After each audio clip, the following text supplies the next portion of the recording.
Buenos días, gracias a todos los que nos están siguiendo. Bienvenidos al segundo webinar del día de hoy de la semana de difusión, titulado El rol del plástico en la movilidad del virus SARS-CoV-2 causante de la enfermedad COVID-19, el cual va a ser presentado por el doctor Juan Francisco Villarreal Chu. Les voy a leer una breve reseña curricular del doctor.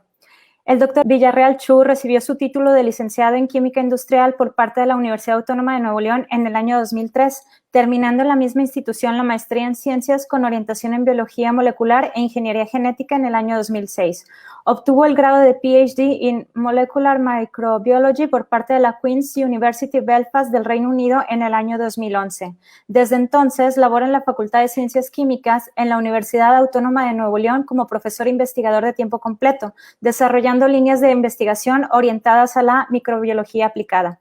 Actualmente es líder del cuerpo académico consolidado llamado Procesos Microbiológicos, siendo el investigador principal en un proyecto de cooperación bilateral del FUNICIT, el cual trabaja en conjunto con la Universidad Central de Rajasthan y es colaborador en el proyecto de atención al COVID, diseño de un sistema automatizado e integral para la detección, trazabilidad y rápida notificación de potenciales pacientes infectados por SARS-CoV-2. A la fecha, cuenta con 26 artículos científicos y un H-index de 9. Damos la palabra al doctor.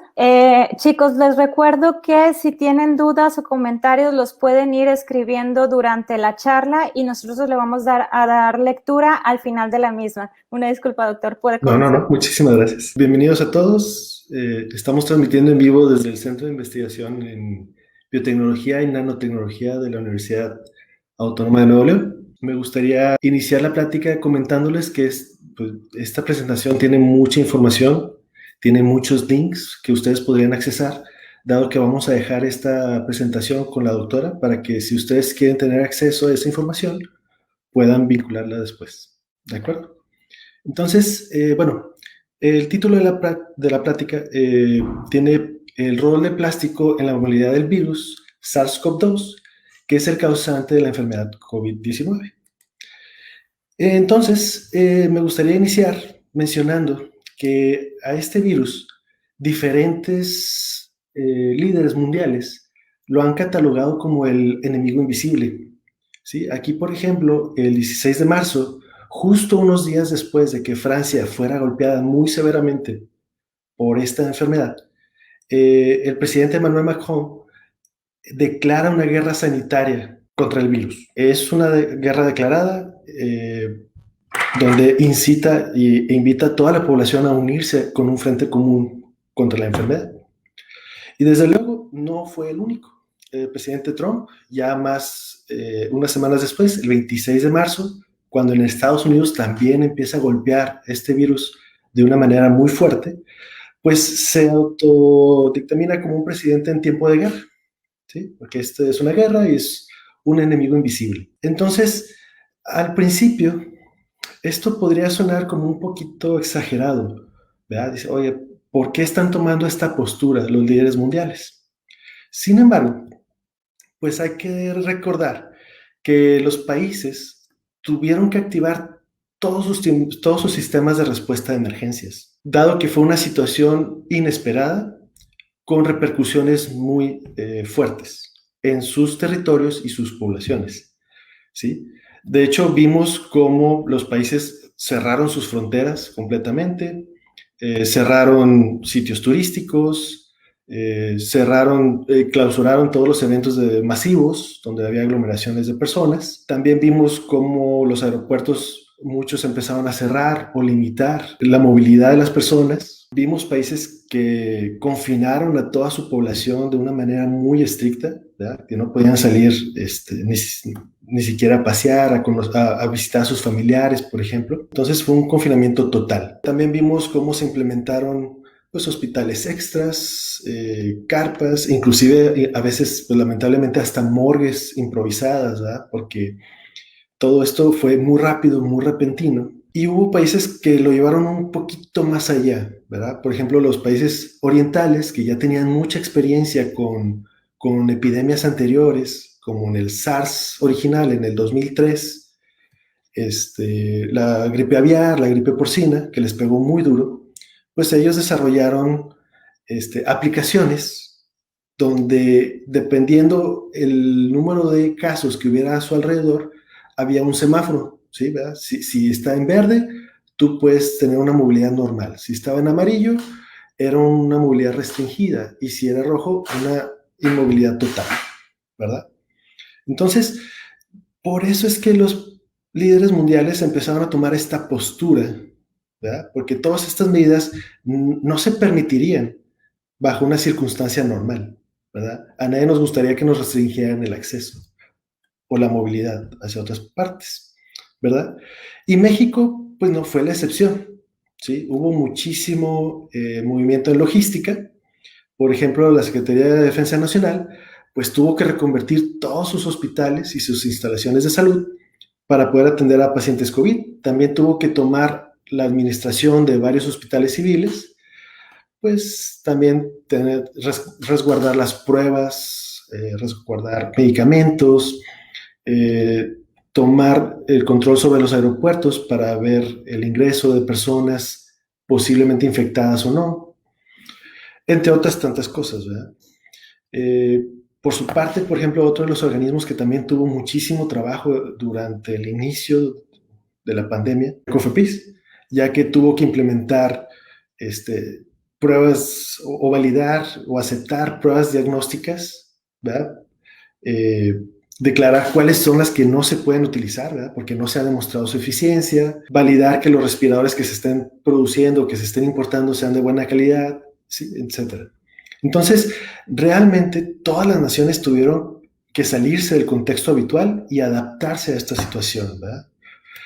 Y lo interesante es que, a pesar de ser tan diminuto, este virus que podemos ver en esta micrografía, que fue de las primeras micrografías del SARS-CoV-2, ¿verdad? Que la tomó Elizabeth Fisher, ahí por ahí de febrero, es interesante cómo este ser tan diminuto ha paralizado al mundo en su totalidad y ha diezmado economías, ha extenuado a la sociedad y todo esto a una velocidad impresionante. Entonces, por ejemplo, aquí en esta gráfica en rojo podemos ver cómo decae rápidamente y mucho más rápido en comparación, por ejemplo, con la crisis financiera del 2008. Entonces, este ser tan diminuto nos ha pegado a nivel personal, ¿verdad? A nivel social, a nivel económico, y lo que más nos preocupa a todos es de que el ritmo de vida que llevamos no tenemos una fecha clara de cuándo se va a poder restituir,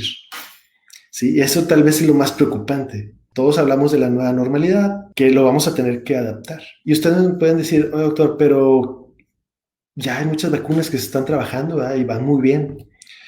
Y sin embargo, aquí pues me gustaría decirles que a pesar de que se están intensificando las labores de producción de vacunas e investigación, la realidad es que no se ve que puedan estar disponibles en un tiempo muy próximo, al menos de manera segura, ¿sí? Porque sí es cierto, la vacuna rusa sí está patentada, ya hasta se está comercializando, ¿verdad? Hay algunos países que sí la van a adoptar.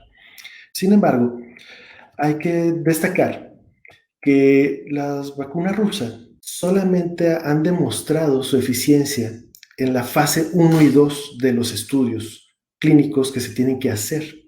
Y estos resultados de la fase 1 y 2 apenas se publicaron la semana pasada. Entonces, quiere decir que los rusos todavía no han demostrado su eficiencia en seres humanos y en una población general, ¿de acuerdo? Entonces, toda esta comercialización de vacunas que se está haciendo con respecto a la Sputnik 5 solamente está basada en la confianza. O sea, tenemos la palabra de Putin, que es el que nos está diciendo que sí funciona, pero no hay estudios médicos que la avalen, ¿de acuerdo? Entonces, ahí hay que tener mucho cuidado, ¿sí? Y bueno, me pueden decir, bueno, pero hay más, ¿verdad? Hay otras, ¿sí? Pues lamentablemente todas las vacunas, la gran mayoría están en las mismas situaciones. Aquí en este otro journal, este artículo es del grupo de Moderna, que también es uno de los grupos que van más avanzados en las vacunas, ¿verdad? Y van en la fase 1 y 2. En este artículo lo que se destaca es que aunque estén en las fases preliminares de los ensayos de la vacuna, se demostró que más de la mitad de los pacientes a los que sí se les inyectó la vacuna presentaron efectos adversos.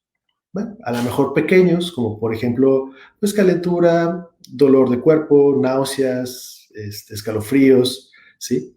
Sin embargo, de las 15 personas que les pusieron una dosis de 250 microgramos, que era la dosis más alta, 3 de esas 15 presentaron efectos adversos importantes, ¿verdad? Entonces, ya estamos hablando que un 20% de la población a la que le inyectaron esa dosis contrajo condiciones físicas peligrosas. Y bueno, pues hay más, ¿verdad? Sin embargo, por ejemplo, AstraZeneca tuvo que frenar sus ensayos porque a un paciente al que sí le inyectaron la vacuna, pues desarrolló condiciones muy severas. En este caso fue una inflamación en la médula espinal y pues consideran que no es muy justo que si te van a vacunar para prevenir una enfermedad, desarrolles este tipo de padecimientos, ¿verdad? Que pueden ser muy duros, ¿verdad? Entonces, pues ante toda esta situación, la OMS declaró que no va a avalar ninguna vacuna que no se demuestre que sea segura y eficaz. Claro, ayer en la mañana declaró que pueden ser laxos, pero no van a arriesgar a la población. Entonces, pues esto nos pone en un panorama muy incierto, ¿verdad? Nos vamos a enfrentar a una realidad próxima bastante compleja, ¿verdad? Porque las vacunas no están resultando o no se están generando al ritmo que quisiéramos. Entonces, ante esto, pues nada más nos queda como única opción seguir investigando el virus, ¿verdad? Conocerlo, tratar de sacarle el mayor provecho a esta información, ¿verdad? Y pues para eso, por ejemplo, podemos estudiar su naturaleza, ¿verdad? Conocer al virus, su cápside, su genoma, ¿verdad? Y esto nos ha permitido desarrollar mejores pruebas de diagnóstico. Un ejemplo de esto es Roche, por ejemplo, que acaba de liberar una prueba serológica que tiene una especificidad del 99.8% y una sensibilidad del 100%, con la condición de que tienen que pasar 14 días después de la confirmación por PCR. ¿Sí? Entonces esto es ya más avanzado en la enfermedad. Hay que recordar que a inicios, las primeras pruebas que salieron eran pruebas poco sensibles, o sea, tenían una eficiencia del 34-80%. Entonces había mucho margen de error, ¿sí? Por eso se tenía que hacer la PCR, después se tenía que confirmar, ¿verdad? O al revés, hacer esta prueba y luego confirmar por PCR.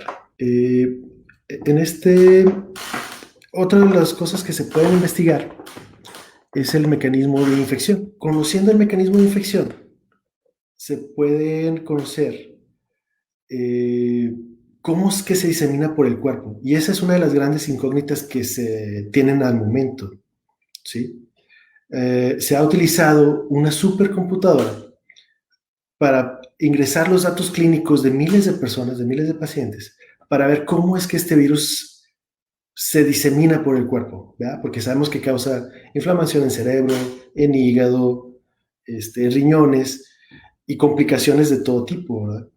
Entonces, esta computadora, aún con todos los datos y haciendo muchos cálculos por segundo, se tardó una semana en analizar todo esto y encontró que hay un péptido que se llama bradicinina que está involucrado en la inflamación de la respuesta inflamatoria del cuerpo, pero es responsable directo de que se propague el virus por todos los órganos del cuerpo, ¿sí? Y esto lo acaban de descubrir apenas el 1 de septiembre, o sea, no hace mucho tiempo. Entonces, toda esta información va avanzando y lamentablemente una de las cosas donde no tenemos mucha información es en su propagación. Cabe destacar que si nosotros entendemos cómo se propaga el virus, tendríamos mucho más armas y mucho más conocimiento para poder controlar la pandemia. Más allá de nada más decir, usen la mascarilla, cierran fronteras, etcétera, ¿verdad? Entonces, aquí se necesita mucha participación y diálogo entre investigadores, sociedad civil, médicos, enfermeras que tienen experiencia de primera mano, ¿verdad? Y pues se necesita analizar muchos datos, ¿verdad? Y todos los fenómenos que se dan alrededor. Y pues para poder lograr esto, pues necesitamos entender también cómo fue la evolución de la pandemia, ¿verdad? Porque de ahí podemos obtener muchos datos. Entonces, por ejemplo, si hacemos una retrospectiva y analizamos los primeros casos, estos se empezaron a dar el 8 de diciembre del año pasado, ¿verdad? Se empiezan a reportar casos de neumonía atípica en Wuhan, siendo una capital de una provincia, o sea, de un estado, estado de Hubei, pues es una capital sobrepoblada y el virus se disemina rápidamente. Para el 30 de diciembre ya se sospecha que es un nuevo virus, pero el 31 de diciembre la Comisión Municipal de Salud de Wuhan ya hace la notificación a la OMS de que sí se trata de un nuevo coronavirus, ¿sí? Entonces pasa un mes, en teoría no es mucho tiempo. Sin embargo, vamos a ver cómo esto se desencadenó muy rápido, ¿verdad?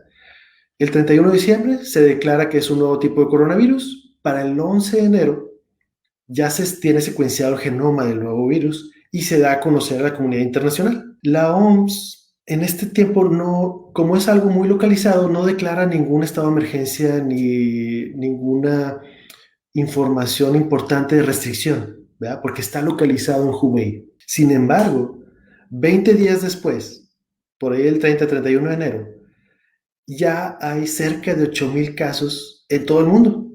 Claro, la mayoría sigue estando en China, pero ya hay 8,000 casos y todos diseminados alrededor del mundo. Entonces, en este momento, 20 días después de que, como lo mencionábamos hace rato, se da a conocer el genoma del virus, la OMS declara ahora sí una emergencia sanitaria de preocupación internacional. O sea, prácticamente le está diciendo a todos los países que ya tienen que empezar a tener cuidado y que se preparen. Y pues bueno, aquí los países más afectados fueron los que están más cerquitas. En este caso, por ejemplo, Corea del Sur, que ponemos en una flecha verde en su gráfica de incremento de casos acumulados, y Taiwán, ¿verdad? Que son los países más cercanos, además de Japón, etcétera. ¿Sí? Pero estos países que ya tenían experiencias previas con el SARS, con la fiebre aviar, la fiebre porcina, lograron controlar rápidamente este brote inicial, ¿verdad? Lamentablemente en Corea del Sur, pues todos recordamos el famoso caso del paciente 31, que fue una señora que hizo caso omiso de las restricciones, continuó con sus actividades normales y esa persona fue la responsable de que se contagiaran miles de personas en un periodo muy corto de tiempo, ¿verdad? Por eso es que vemos un incremento muy rápido en los casos de Corea del Sur. Hay que destacar que para el 20 de febrero China ya había logrado controlar su brote de coronavirus, pero ese es el momento en que los países europeos comienzan a reportar brotes importantes, ¿ya? Si se recuerdan, Macron que empezaba a decir que había que hacer un frente común. Pocos días después, el 11 de marzo, la OMS declara, ahora sí, al COVID-19 como una pandemia internacional. Lamentablemente para este momento ya muchos países europeos ya están en fase exponencial y ya hay más de 118,000 casos a nivel mundial y ya en 114 países. O sea, tal vez aquí la respuesta de la OMS fue un poco lenta, ¿de acuerdo? Cuando escalamos la línea de tiempo hasta estos días, vemos que la situación no es muy favorable tampoco, ¿sí? China sí logró controlar su brote, sin embargo, Europa, a los pocos días de la declaración de la pandemia, pues se convierte en el nuevo epicentro de todos los casos. Países, como les mencionaba anteriormente, que ya tenían más experiencia, pues pudieron controlar muy bien esta pandemia. Pocas semanas después, Estados Unidos se convierte en el nuevo epicentro, porque recordemos que Nueva York sufrió de una manera terrible el embate del coronavirus, y mientras en nuestro país, el 23 de marzo, se declara el inicio de la Jornada Nacional de la Sana Distancia, ¿verdad? Para ese momento, el 23 de marzo, México nada más contaba con 316 casos. A lo mejor lo hicieron un poquito muy adelantado, ¿verdad? Porque es fácil todavía mantener controladas 300 personas, ¿verdad? Pero era inevitable, se iba a tener que hacer. ¿Cuál es la situación actual? Pues los países con más población, como por ejemplo Estados Unidos, India, Rusia, México, Brasil, seguimos con una pandemia activa. Eso es muy difícil controlar cuando tienes mucha población, ¿verdad? Aparte de más factores sociales, económicos, etcétera. Pero me gustaría destacar algunos países que están mostrando tendencias interesantes, ¿sí? Aquí los pongo con una flecha roja. Por ejemplo, está Nueva Zelanda, Corea del Sur, España, Francia, Italia, Alemania, Reino Unido, ¿verdad?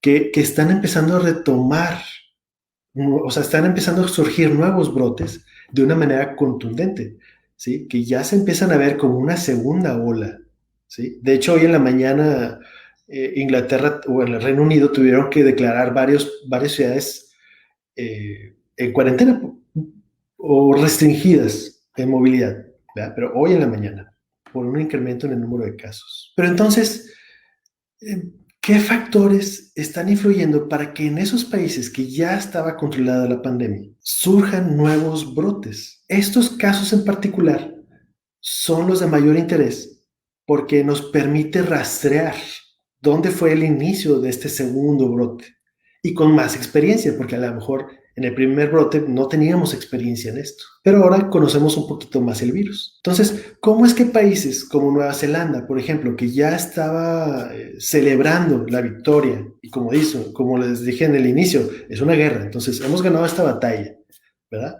¿Cómo entonces esos países ahora tienen que posponer elecciones un mes porque están teniendo nuevos rebrotes? ¿Cómo es que, por ejemplo, Francia está reportando 3,000 contagios diarios o España ya está declarando una segunda ola, ¿verdad? Si ya lo tenían controlado? Desde luego, pues hay factores sociales, ¿verdad? Son los primeros que se nos vienen a la mente. Hay algunos que son prevenibles, ¿verdad? Todos conocemos las teorías de conspiración, los antimáscaras, los antivacunas,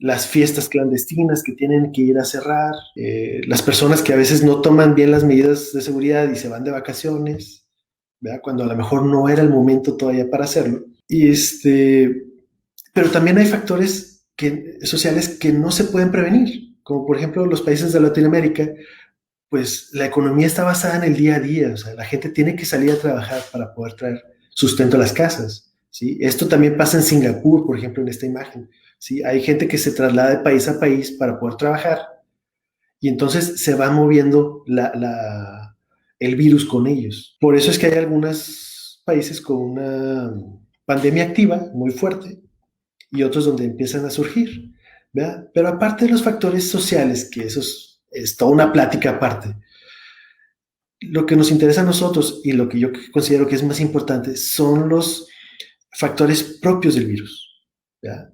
Y por eso es muy importante estudiarlos, porque el virus en sí tiene la facilidad de sobrevivir, de moverse, ¿verdad?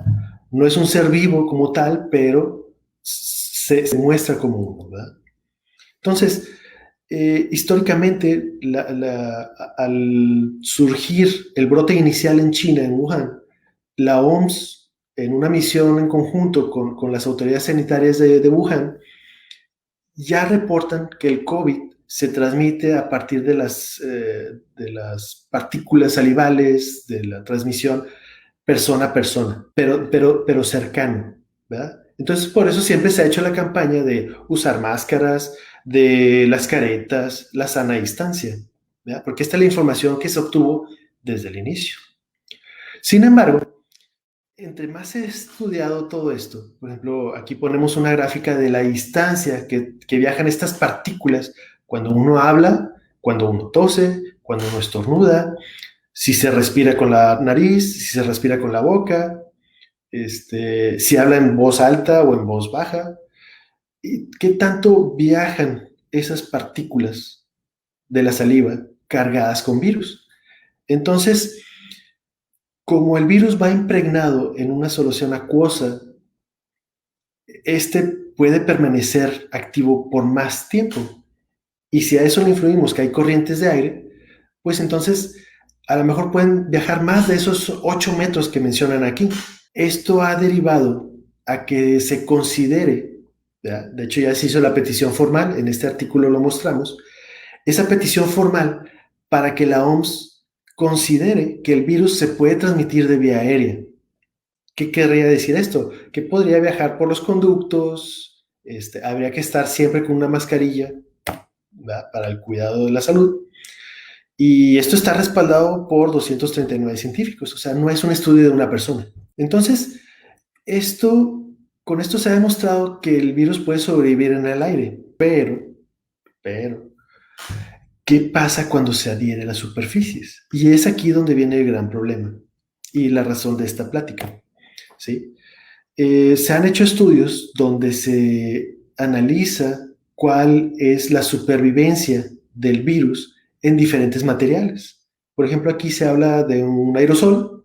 Podemos ver que a las 3 horas la carga viral disminuye mucho, pero por ejemplo, en cobre, el virus como que tiende a desaparecer muy rápido. La concentración de virus disminuye muy rápido. Esto tanto para el SARS-CoV-2, que son las gráficas en rojo, y el SARS-CoV-1, el original, el de 2003, en las líneas azules, ¿verdad? Entonces, el cobre es una superficie amigable para nosotros porque la concentración de virus va a disminuir muy rápido. Sin embargo, cuando nos empezamos a mover, por ejemplo, al cartón, pues empieza a tener 24 horas de sobrevivencia. En acero son 48 horas, pero en el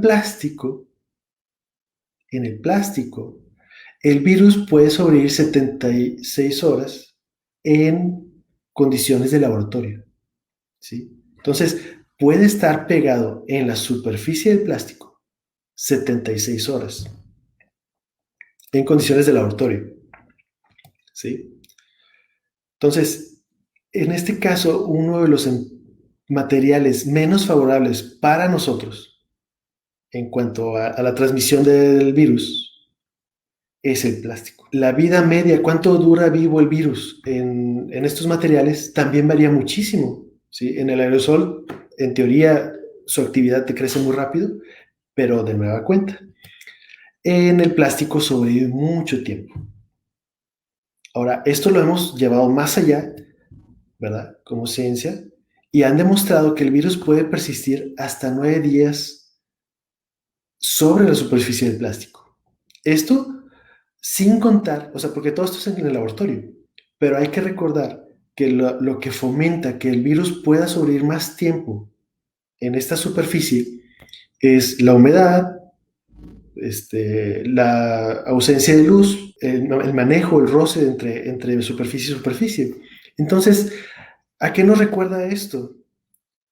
Pues a los contenedores, a los refrigeradores, ¿sí?, almacenes, ¿sí? Entonces, si un virus está sobre una superficie de plástico y hay mucha humedad, hay oscuridad, no hay mucho movimiento y roce entre materiales, pues el virus puede extenderse todavía más. Se sabe que puede durar semanas. Entonces, de todos los materiales, trabajar con el plástico o manejarlo muy seguido representa un riesgo para la salud, ¿verdad? No por el plástico, sino por la permanencia del virus, ¿sí? Entonces aquí es donde regreso otra vez a la parte inicial.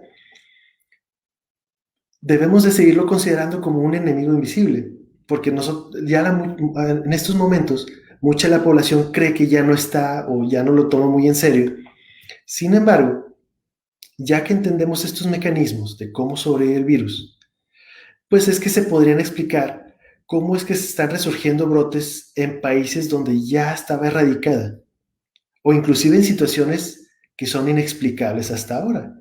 De hecho, por ejemplo, sabemos que muchas empresas que trabajan en el empaquetado de alimentos, sus empleados han empezado a dar positivo al coronavirus. En este caso es de una industria de pescado, pero en Estados Unidos muchas empresas orientadas a las carnes, pollos, puerco, ¿sí?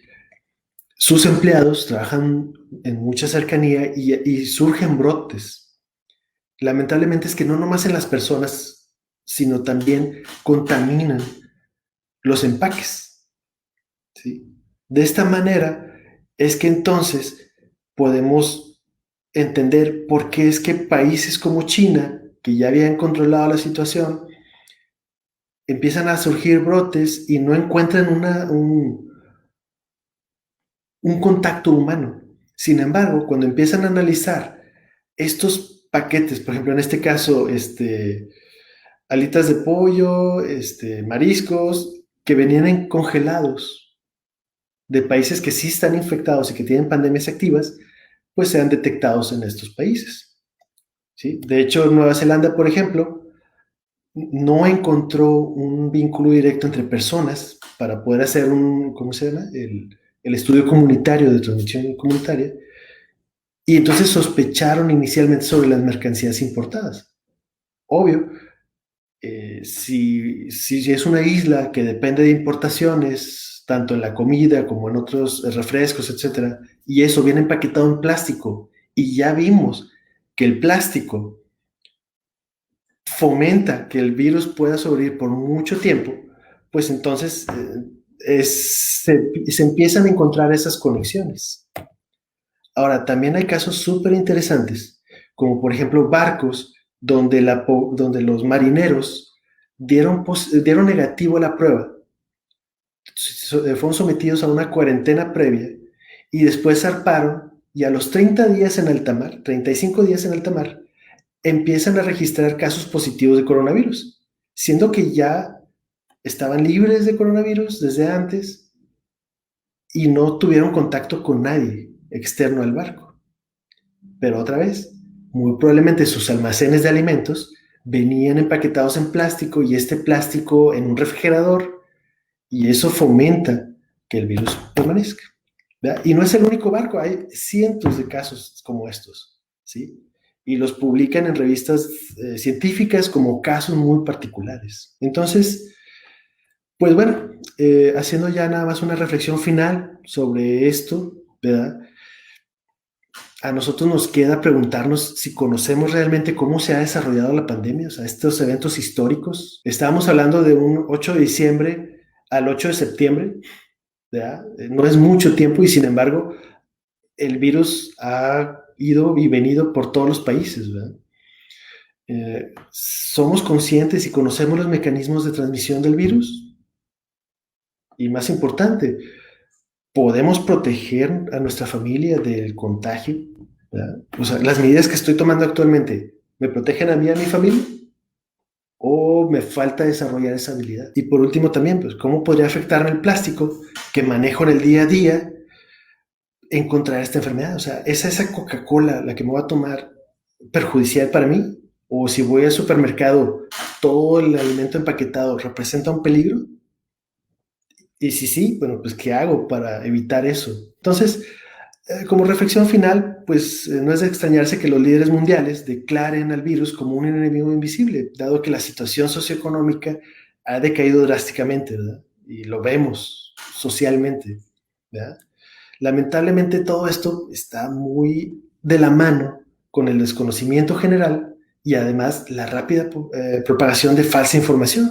Sabemos que hay muchas teorías de conspiración, y eso no ayuda en nada, ¿verdad? Al contrario, solo crean conflictos políticos, sociales, económicos, y no nos permiten luchar adecuadamente contra la pandemia. Lamentablemente es que esto repercute no nomás en los países que ya tenían controlada la situación, sino en los que ya la tenemos, no la podemos combatir eficientemente. Pues algunas de las cosas que no conocíamos y que empezamos a entender apenas es que, por ejemplo, el plástico que se utiliza para el empaquetado de alimentos, de bienes, ¿verdad? Pues puede llegar a representar un vector importante para la propagación del virus. Entonces hay que, pues, tomar las medidas pertinentes, ¿verdad? Para esto, ¿sí? Ya que, pues, por ejemplo, con los ejemplos de los barcos, se hablan de 35 días, ¿verdad?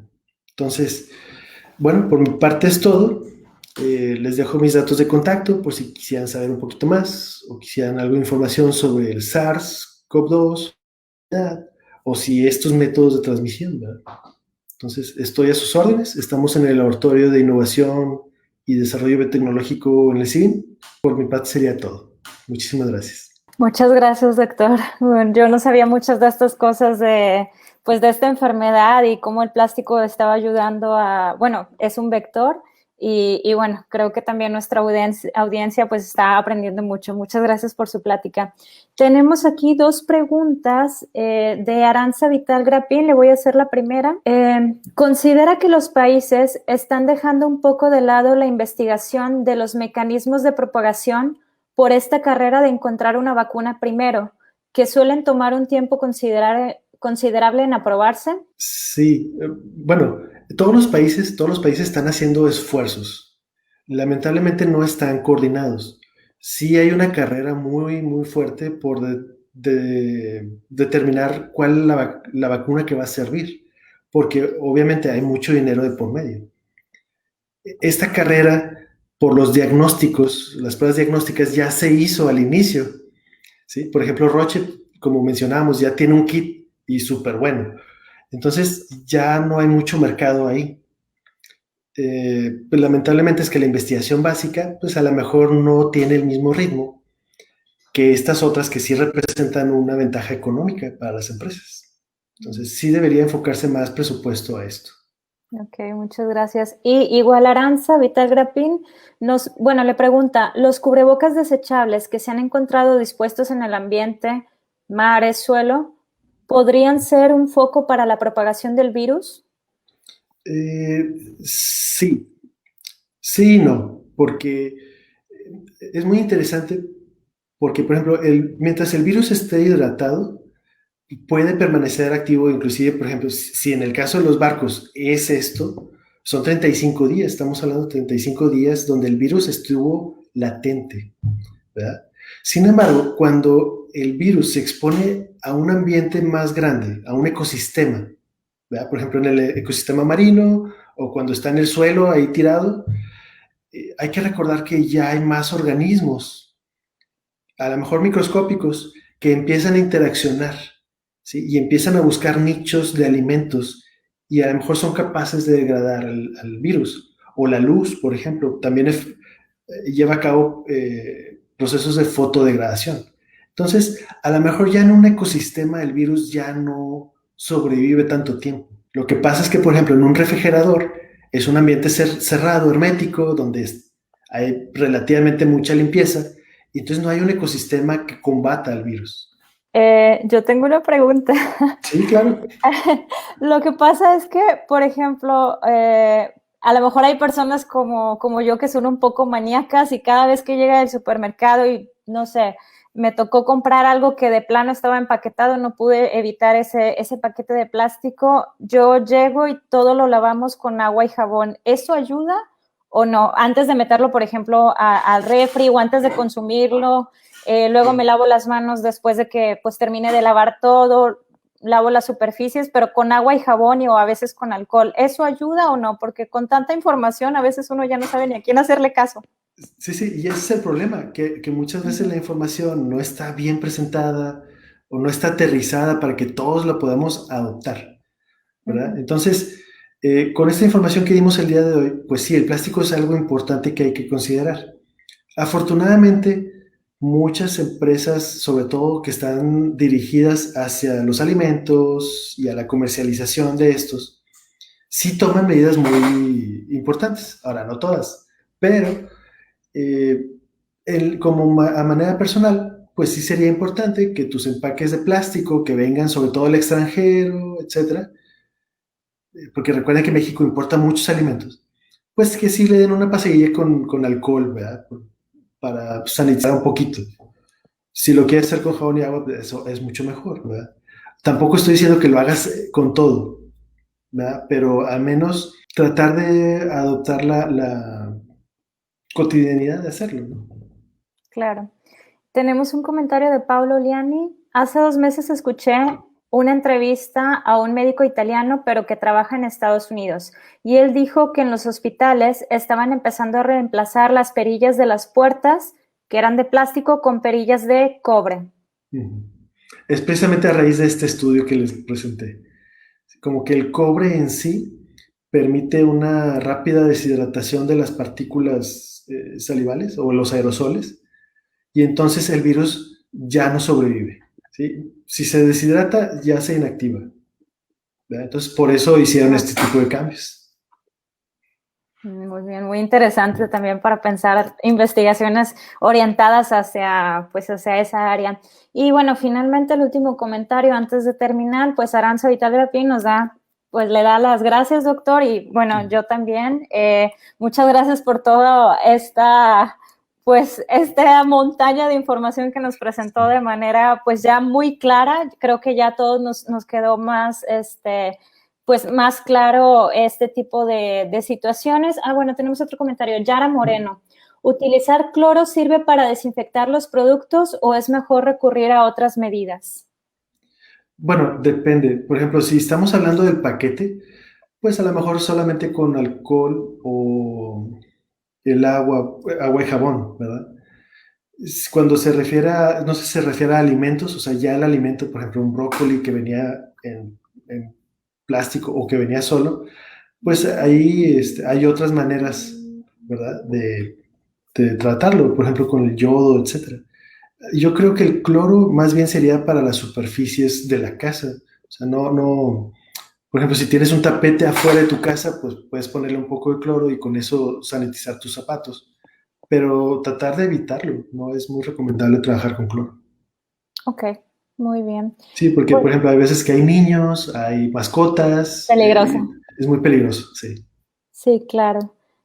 Pablo Oliani, último comentario. Muchas gracias, doctor. Muy interesante. Bueno, concuerdo con todos ellos. Muy interesante su charla. Como le decía, pues ahora creo que tenemos más información para tratar de mantener este virus en la medida de lo posible alejado de nosotros. Sí, sí, muy Y importante. claro, y bueno, le doy las gracias de nuevo, doctor. Chicos, el doctor ya dejó por ahí sus datos de contacto. Este video se va a grabar automáticamente, lo pueden volver a consultar. Y bueno, el doctor está también disponible para todas las dudas que a lo mejor ahorita no surgieron, pero pueden surgir más adelante. Y bueno, disculpe, si quieres cerrar con un comentario final. Sí, no, nada más para recordar que voy a poner a su disposición la presentación donde vienen los links a todos los artículos originales, ¿verdad? O sea, no es, o sea, trato de que sea siempre la fuente original, ya sea el artículo, la declaración, etcétera. Entonces, ahí, si ellos quisieran buscar algo en particular, con todo gusto lo pueden hacer. ¿De acuerdo? Ok, perfecto, muchas gracias. Y bueno, damos por terminado este webinar y en unos 10 minutos, 15 minutos empezamos el siguiente. Muchas gracias de nuevo, doctor. Muchas gracias.